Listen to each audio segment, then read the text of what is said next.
네, 이번 시간에는 우리 특허권의 변동에 대해서 간단하게 살펴보고 권리의 변동, 어떻게 이전하고 언제 효력은 발생하고 그리고 언제 소멸하게 되는지에 대해서 간단하게 보고 우리의 재산권은 결국 이제 권리에 대한 침해 때 어떻게 구제받는지로 좀 귀결이 됩니다. 특허권 침해의 유형과 어떠한 구제 절차를 통해서 우리는 권리에 대한 침해에 있어서 구제를 받을 수가 있는지에 대해서도 간단하게 살펴보고 특허법에 대한 강의는 좀 종료하도록 할게요. 자, 먼저 유인물 18페이지에 특허권의 변동을 보면 첫 번째로 특허권의 이전에 대해서 기술을 하고 있네요. 특허권도 재산권의 하나이므로 양도 또한 당연히 자유롭게 할 수 있다. 그렇죠. 재산권이니까 양도가 자유롭게 가능합니다. 다만 특허권이 공유된 경우에는 다른 공유자의 동의가 필요하고 이전을 할 때 포괄 승계의 경우를 제외하고는 등록이 효력 발생 요건이다 라고 하고 있어요. 자, 특허권이 처음에 발생될 때 특허권자가 특허 출원을 해서 특허 등록이 되죠. 특허청을 통해서 등록이 되게 돼요. 특허청에 등록이 되게 됩니다. 등록이 효력을 발생시키는 요건이에요. 물론 처음에 특허권이 등록될 때는 등록되자마자 출원시로 소급해서 20년의 존속기간 동안 효력이 발생되는 것이죠. 자, 이전을 하게 될 때는 기본적으로는 A라는 특허권자가 B라는 사람에게 내 특허권을 그냥 기증을 했건 돈을 주고 팔았건 양도를 자유롭게 할 수 있어요.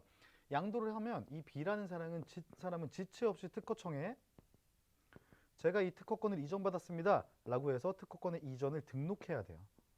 우리가 마치 부동산 같은 것을 사고 팔 때 이전 등기를 하게 돼서 내가 이 부동산에 대한 소유자다, 권리자다라는 걸 증명하게 되죠. 그래서 특허권을 이전하게 되면 특허청에 다시 이전을 등록함으로써 효력이 발생되게 됩니다. 만약에 이 이전을 등록하지 않으면 이 A라는 원래 특허권자와 B라는 이전을 받은 사람과 이 두 사람의 사이에서는 당연히 이전된 권리가 유효하죠. 이 당사자들은 알고 있으니까. 근데 이 B라는 사람이 특허청에 이전된 것을 등록하지 않으면 이 사람 A랑 B 당사자들 외에 선의의 제3자들 있죠. 이 제3자들에게는 이 권리가 이전되었음에 대해서 대항할 수가 없어요. 권리의 효력을 주장할 수가 없다라는 뜻입니다. 아, 이전은 가능한데 등록이 효력 발생 요건이구나 라고 쉽게 생각하시면 돼요. 다만 포괄승계의 경우를 제외하고는 등록이 효력 발생 요건이다 라고 하고 있어요. 포괄승계라고 하면 우리는 딱 하나만 생각하시면 돼요. 상속. 우리 아버지가 A였던 거지. 우리 아버지가 특허권자 혹은 어머니가 특허권자로서 A였는데 이 A가 사망하게 돼서 이 A의 권리가 B라는 자식에게 넘어온 거죠. 상속을 받아서. 이게 포괄승계예요. 포괄승계. 이 포괄승계의 경우에는 등록이 효력 발생 요건이 아니다. 우리가 상속을 통한 권리의 이전은 다 등록이 효력 발생 요건이 아니에요. 당연히 상속인에게 권리가 넘어왔다라고 봅니다. 하지만 등록을 하는 게 훨씬 더 대외적으로 내 권리를 주장할 수 있는 좋은 방법이 되겠죠. 그래서 등록은 필수적으로 하는 게 좋다라고 알고 계시면 됩니다. 자, 특허권도 재산권이기 때문에 이전 당연히 된다라는 얘기였고, 그럼 소멸은 언제 되느냐? 첫 번째, 존속기간 만료에 의한 소멸. 우리 계속 얘기했던 것처럼 특허권의 존속기간은 20년입니다. 다만 의약품이나 식품에 대해서는 시험기간으로 5년 연장이 가능하다라고 되어 있어요. 우리가 특허 출원을 하고 심사 청구를 하고 특허권이 등록이 된 다음에 다시 출원시로 소급해서 20년의 존속기간을 갖는다고 했죠. 그러다 보니까 이 출원은 선출원권자의 지위를 갖기 위해서 굉장히 서둘러서 한다. 그러다 보니까 각종 보정제도 같은 것도 두고 있다고 했죠. 근데 의약품 같은 거 당연히 제약회사에서 돈을 벌기 위한 수단으로 특허 출원을 해서 배타적인 권리를 갖고 싶지. 그런데 사람의 생명과 관련되어 있는, 건강과 관련되어 있는 거다 보니까 심사도 조금 더 뒤늦게 더 꼼꼼하게 임상실험하고 하면서 늦춰지고 3년의 기간 동안 늦춰지고 나서 등록을 하고 나서 보니까 이 시험 기간 같은 것 때문에 특허 등록이 된 다음에도 한동안 시판을 하지 못했다. 예를 들어서 그럴 경우에 필요하다고 인정되면 5년을 존속 기간을 추가해 줄 수 있다. 라는 뜻이라고 생각하시면 돼요. 자, 두 번째 소멸 사유, 특허료 미납에 의한 소멸 한번 읽어보시면 될 것 같아요. 우리는 계속해서 돈을 내야지 특허청에 특허료를 내야지만 특허권이 유지가 된다. 특허료를 2회 내지 않는다. 한번 내라고 이제 낼 때가 돼가지고 내라고 했는데 안 내. 그럼 또 내라고 하죠. 또 내라고 했는데 안 내. 그러면 특허권을 포기한 걸로 봐요. 그때부터는 다른 재산권은 포기를 하게 되면 국고에 기속되게 되는데 특허권은 국고에 기속되지 않고, 즉 국가가 특허권을 갖지 않고 대중에게 그냥 풀리게 된다. 주인 없는 특허 발명이 된다. 아무나 쓸 수 있게 된다라는 겁니다. 상속인 부존재로 인한 소멸. 상속받은 사람이 없어. 그럴 경우에는 당연히 이 경우에도 국고에 기속되지 않고 소멸하게 된다. 누구나 쓸 수 있는 권리가 된다. 특허권의 포기에 의한 소멸. 특허권을 특허권자가 저 이제 이 특허권은 포기하겠습니다. 특허료도 뭐 내기도 싫고, 혹은 이 기술이 그냥 공중한테 풀려서 산업 발전에 좀 이바지했으면 좋겠어요. 라고 하면 당연히 특허권 등록은 포기가 돼요. 취소가 됩니다. 그런데 만약에 이 특허권자가 전용 실시권 계약이나 통상 실시권 계약을 맺어서 실시권자들에게 실시료를 받고 있었다. 유상이든 무상이든 이럴 경우에는 그 실시권자들의 이권도 당연히 개입하게 되겠죠. 전용 실시권자나 통상 실시권자 혹은 담보물권으로 삼았을 때 질권자에 대해서는 그들의 동의가 있어야지만 특허권을 포기할 수 있다. 당연한 내용이겠죠. 자, 특허권의 침해로 넘어갈게요. 특허권의 침해. 그러면 우리가 특허권을 배타적으로 가지고 있는데 이 엄청난 배타적인 권리를 누군가 업으로서 실시했다. 즉 침해하게 됐다. 그럼 나는 내가 입은 손해를 당연히 배상받아야 되겠죠. 어떠한 것이 침해 행위를 구성하고 침해 행위에 따라서 어떠한 구제 절차를 가질 수가 있는지 우린 당연히 알고 법적으로 대응할 필요가 있겠다. 자, 정당한 권한 없이 타인의 특허 발명을 실시하는 행위를 침해 행위라고 합니다. 우리 특허법상으로는 특허권자가 특허 제품에 특허의 표시를 하지 않는 경우에도 지난 시간에 얘기했던 것처럼 특허권 침해를 구성하는 행위에 대해서 손해배상을 청구할 수가 있다. 특허권 침해의 유형에는 직접 침해와 간접 침해가 있는데, 간접 침해. 직접 침해는 특허권자 이외의 자가 정당한 권한 없이 특허 발명을 업으로서 실시하는 행위예요. 침해 여부는 특허 청구 문헌에 의하여서 판단한다. 즉 명세서 안에 있는 특허 청구 범위 안에 있는 청구 항들에 해당하는 내용이면 특허를 침해한 거죠. 발명 내용에 대한 침해로서 침해가 비교적 명백하므로 기술 수준이나 발명의 본질 등에 대한 확정이 필요하지 않고 특허의 구성 요건적 특징의 전부가 사용돼야 된다. 직접 침해는 특허 발명의 내용,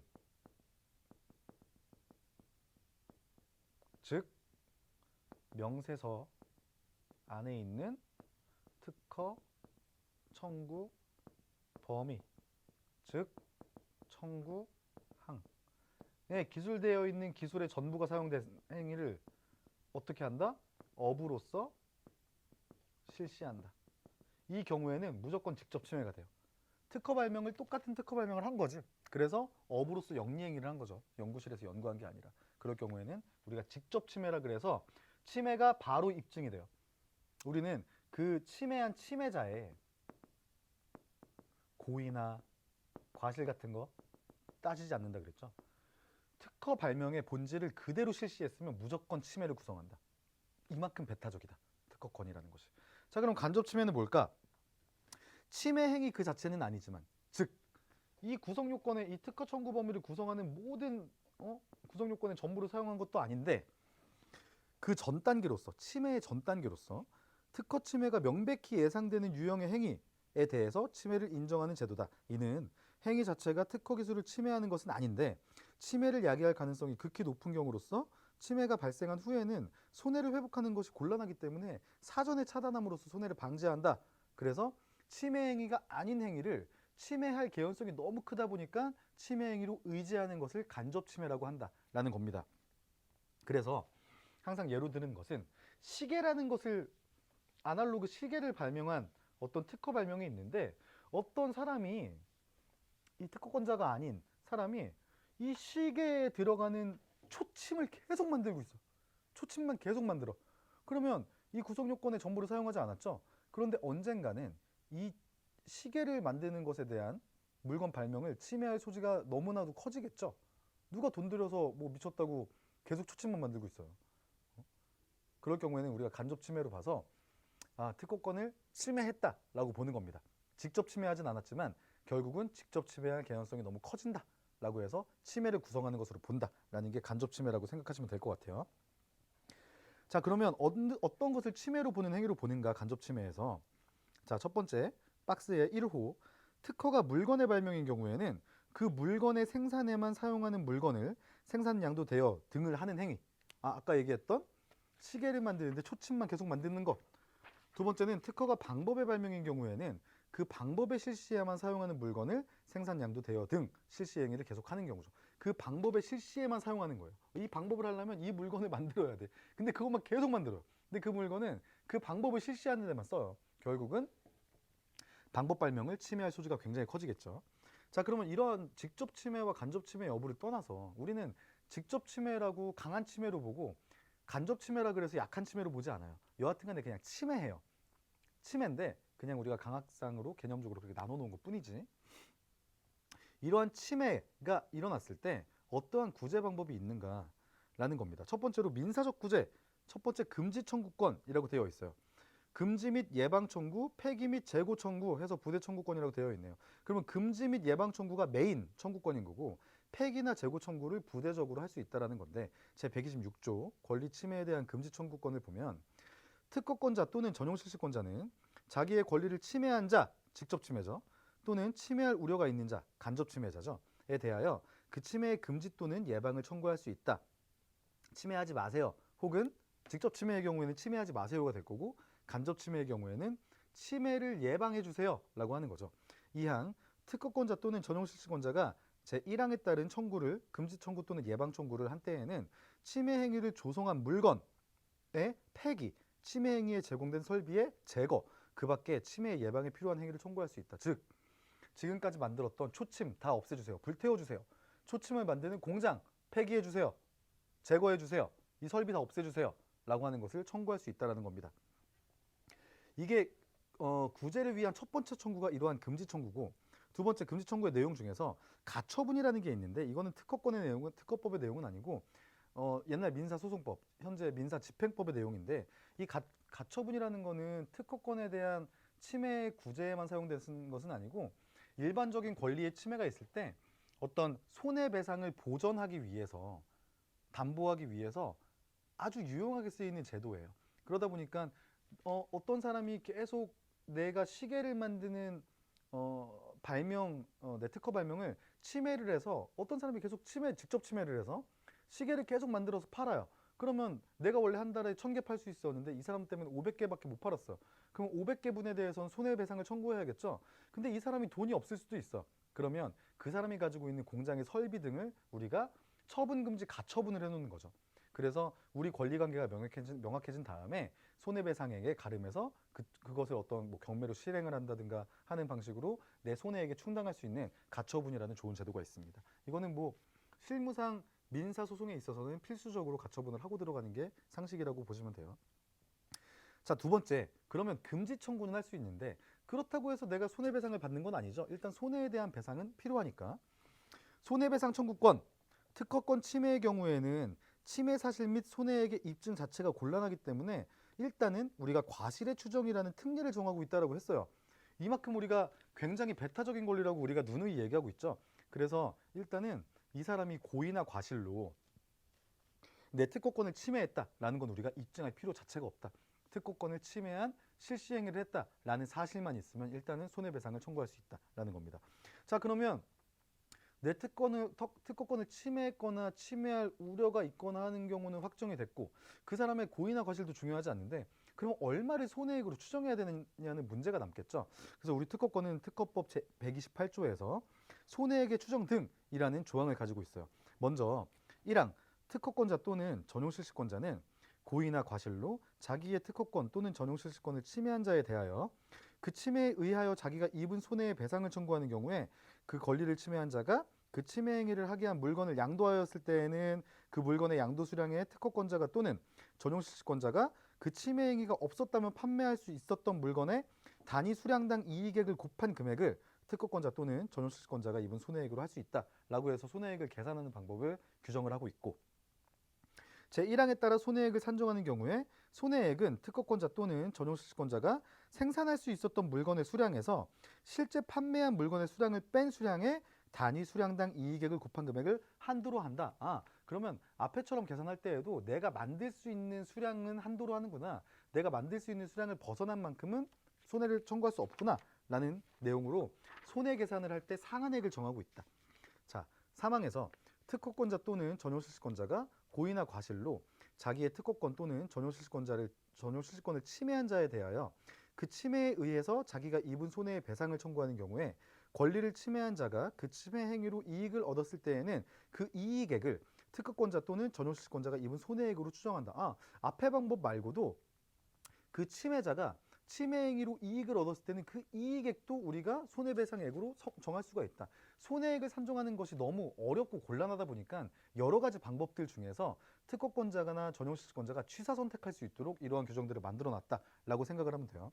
네 번째는 특허권자 또는 전용실시권자가 피해를 입었을 때 그 특허 발명의 실시에 대하여 통상적으로 받을 수 있는 금액, 즉 특허 실시료가 되겠죠. 전용실시권이건 통상실시권이건 이 금액을 특허권자 또는 전용실시권자가 입은 손해액으로 해서 실시로 상당액을 손해배상액으로 청구할 수도 있다라는 등등의 방법이 있어요. 혹은 이러한 방법을 통해서도 손해액을 산정할 수 없는 경우에는 법원이 여러 가지 자료의 제출을 요청한 다음에 직권으로 손해액을 산정할 수도 있다. 이 박스 안에 있는 것들은 한번 여러분들이 읽어보시고 외울 필요는 없어요. 손해액을 산정을 할 때는 여러 가지 방법이 있는데 특허권자나 전용실시권자가 가장 입증하기 편한 방식으로 해서 손해액을 산정하면 되는구나 라고 생각을 하시면 됩니다. 이하의 서류 제출 명령이나 신용회복 청구권, 부당이득 반환 청구권 등등은 우리가 상식적으로 읽어보면 됩니다. 우리 시험엔 안 나와요. 나오지 않죠. 자, 넘어가고 뒤에 있는 형사적인 구제는 우리가 원래 형사와 관련된 것은 형법에서 다 다뤄요. 범죄와 관련된 것들은. 근데 특허법에서는 특허권을 굉장히 배타적이고 독점적으로 보다 보니까 일부 형사법적인 요소도 민법의 특별법으로서의 재산법인 특허법이지만 형사적인 부분도 몇 개는 넣어놨다라고 해서 몇몇 어떤 사유에 해당하게 되면 형사적인 벌칙을 받게 되는구나라는 걸 우리가 알고 계시면 됩니다. 무슨 죄를 받는다라는 것은 구체적으로 알 필요는 없어요. 다만 특허법을 위반해서 어떠한 문제가 생겼을 경우에는 형사 제재도 따르는구나, 민사에서 끝나는 것은 아니구나 라는 정도만 우리는 알고 계시면 됩니다. 자, 유인물 23페이지에 특허 심판 제도가 있는데 이거는 각종 우리 특허권에 대해서 권리의 다툼이 생겼을 때 이 특허권이 유효한지 무효한지, 이 특허권의 범위는 어느 정도까지인지 등등을 확인하는 심판이 있어요.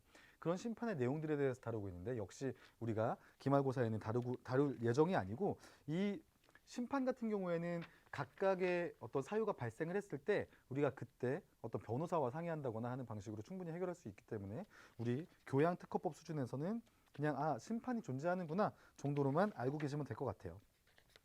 자, 특허법은 우리 이 정도에서 강의를 좀 마무리하도록 하고 결국은 우리 수업의 대부분의 내용이 거의 90%의 내용이 특허법으로 채워졌다는 것을 아실 텐데, 그만큼 벤처 창업에 있어서 지식재산권이 굉장히 중요합니다. 지식재산권에는 특허권 말고도 무슨 저작권, 실용신앙권, 디자인권 등등 여러 가지 권리들이 있지만 결국은 특허법의 모든 내용을 준용하도록 되어 있어요. 실용신안에 해당하는 것만 일부 조항만 다를 뿐이고 지식재산권은 다 동일한 보호를 받습니다. 조속기간도 다 20년으로 동일하고 다 똑같아요. 하지만 어느 정도로 더 강한 배타권을 갖는지 특허권이 가지고 있는 네임 밸류 등등을 고려해서 아니면 객체가 되는 어떤 구분 정도로 짓기 위해서 지식재산권이라는 이름으로 각각 개별 입법을 하고 있는 것뿐이지 기본적인 내용은 특허법만 알게 되면 됩니다. 여러분들은 이 강의를 통해서 특허법에서 다루고 있는 특허권이라는 권리에 대한 모든 것을 다 봤다고 생각하시면 돼요.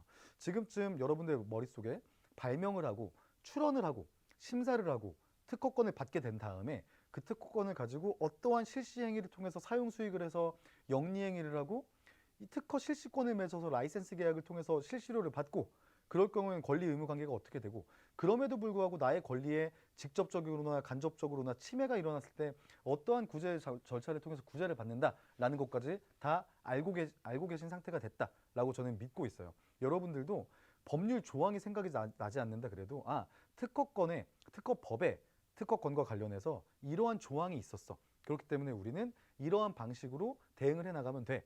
이러한 방식으로 영리행위를 할 수 있는 권리가 있어. 라는 확신, 상식 정도만 남게 되셨다면 충분하다라고 생각을 해요. 특허법의 내용은 굉장히 구체적이고 실효성 있는 실질 입법을 하고 있기 때문에 다른 구체적인 입법이나 구체적인 지침, 하부 시행령 등등을 보지 않아도 이미 구체적으로 법률의 내용만으로도 실무상의 모든 것을 할 수 있는 정도에 대해서 기술을 하고 있어요. 아주 구체적인 법률이라고 알 수 있겠죠. 여러분들이 이 강의를 통해서 특허법에서 특허라는 권리를 어떻게 보고 있는지, 그것에 대한 목적은 뭐였는지, 특허권이라는 배타적인 권리를 부여함으로써 산업 발전에 왜 이바지하려고 했는지, 그리고 그 구체적인 내용은 뭐였는지 정도가 여러분들이 어렴풋하게나마 머릿속에 남아 있다면 여러분들은 얻을 수 있는 걸 다 얻었다라고 생각을 합니다. 우리는 그걸 가지고 이제 창업을 해야겠죠. 창업을 하는 방법은 개인 사업자를 내서도 할 수 있고, 다 세금의 문제라 그랬죠.